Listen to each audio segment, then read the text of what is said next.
Hey, boys and girls from third grade. Because of Winn-Dixie, chapter 16. Remember, yet the last chapter, she was about to start to tell a story. So here's the story. Litmus W. Block was just a boy when the firing on Fort Sumter occurred. Miss Franny Block said as she started her story. Fort Sumter? I said. It was the firing on Fort Sumter that started the war, said Amanda. Oh, okay, I said. I shrugged. Well, Litmus was 14 years old. He was strong and big, but he was still just a boy. His daddy, Artley W. Block, had already enlisted, and Litmus told his mama that he could not stand by and let the South get beat, and so he went to fight. Miss Franny looked around the library, and then she whispered, "Men and boys always want to fight. They're always looking for a reason to go to war. It's the saddest thing. They have this abiding notion that war is fun, and no history lesson will convince them differently." Anyway, Litmus went and enlisted. He lied about his age.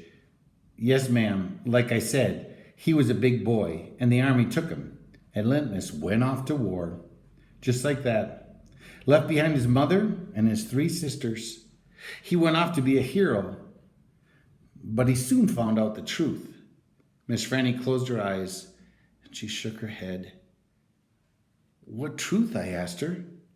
"Why, that war is terrible," Miss Franny said, with her eyes still closed.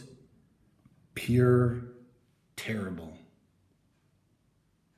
"That's a cuss word," said Amanda. I stole a look at her.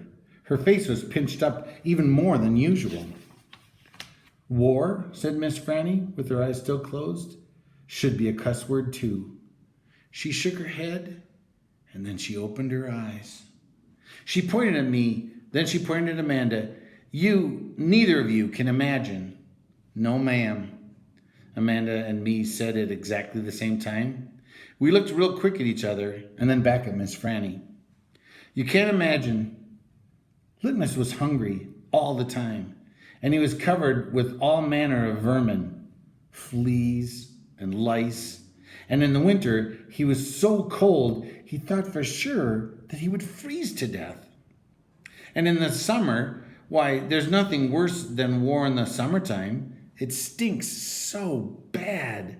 And the only thing that made Litmus forget that he was hungry and itchy and hot or cold was that he was getting shot at. And he got shot at quite a bit. And he was nothing more than a child.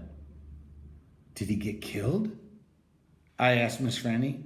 "Good grief," said Amanda. She rolled her eyes. "No, Opal," Miss Franny said. I wouldn't be standing in this room telling the story if he was killed. I wouldn't exist. No, ma'am. He had to live. But he was a changed man. Yes, ma'am. A changed man. He walked back home when the war was over. He walked from Virginia all the way back to Georgia. He didn't have a horse. Nobody had a horse, except for the Yankees. He walked, and when he got home, there was no home there. "Where was it?" I asked her. I didn't care if Amanda thought it was dumb. I wanted to know. "Why," Miss Franny shouted so loud that Winn-Dixie and Amanda Wilkinson and me all jumped. "The Yankees burned it!" "Yes, ma'am, burned it to the ground." "Well, what about his sisters?" Amanda asked. She moved around the desk and came and sat on the floor.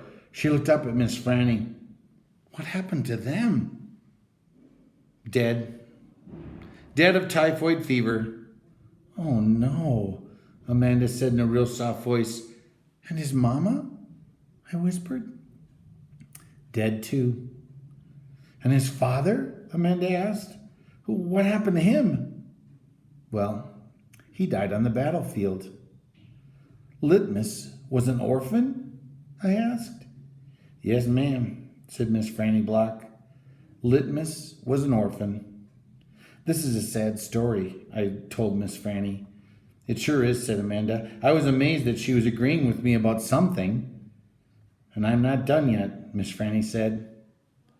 Winn-Dixie started to snore, and I nudged him with my foot to try to make him quit. I wanted to hear the rest of the story. It was important to me to hear how Litmus survived after losing everything that he loved.